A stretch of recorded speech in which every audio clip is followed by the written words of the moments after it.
ఇవన్నీ కలిపితే మీరు చూస్తే tariff increase 16,699, true up or fuel surcharge.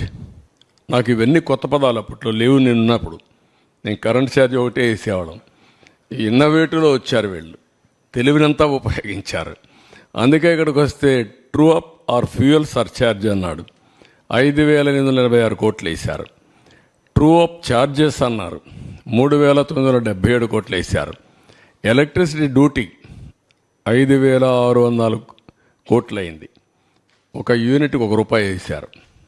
ఆ డబ్బులు ఎవరికి పోవాలి? ఎలక్ట్రిసిటీ డ్యూటీ యూటిలిటీకి పోవాలి.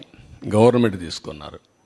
గవర్నమెంట్ ఇవ్వవలసినటువంటి టారిఫ్ వేరియేషన్ ఉంటుంది. అగ్రికల్చర్కు మేము గ్యారంటీ ఇస్తాం, అది గవర్నమెంట్ పే చేయాలి, అది పే చేయలేదు. గవర్నమెంట్ పే చేయాల్సింది పే చేయలేదు. ఎలక్ట్రిసిటీ డ్యూటీ వేసి ఇందులో ఆదాయం సంపాదించుకున్నాడు గవర్నమెంట్. మళ్ళీ అలాంటి వేరియేషన్ చేశారు. టోటల్గా వచ్చే కొందికి 32,166 కోట్లు అయింది. ఇందులో మీరు చూస్తే 8,180 కోట్లు ఒక్క డొమెస్టిక్ కన్జ్యూమర్స్ పైన పడింది. ఆవరేజ్ టారిఫ్ డొమెస్టిక్ కన్జ్యూమర్స్ మీరు చూస్తే ₹3.87 నుంచి ₹5.63 పెరిగింది. అంటే 45% డొమెస్టిక్ అంటే ఇంటికి వాడే వాళ్ళపైన కరెంట్ ఛార్జ్ పెరిగాయి. పూర్ కన్జ్యూమర్స్ ఎక్కువ సఫర్ అయ్యారు. పేదవాళ్ళ మీద భారం ఎక్కువ పడింది. అంటే 78-99% వాళ్ళ మీద పెరిగింది. ఇంకొక పక్కన మిడిల్ క్లాస్ చూసి 29% పెరిగింది. మొత్తం 1,53,00,000 మంది కన్జ్యూమర్స్ సఫర్ అయ్యారు. ఇంకొక పక్కన పెండింగ్ ఉంది. ఇప్పుడు మళ్ళీ 17,137 కోట్లు ట్రూ అప్ ఫ్యూయల్ ఛార్జెస్ ఏపీఆర్సీలో పెండింగ్ ఉన్నాయి. ఇది మోర్ రిలవెంట్.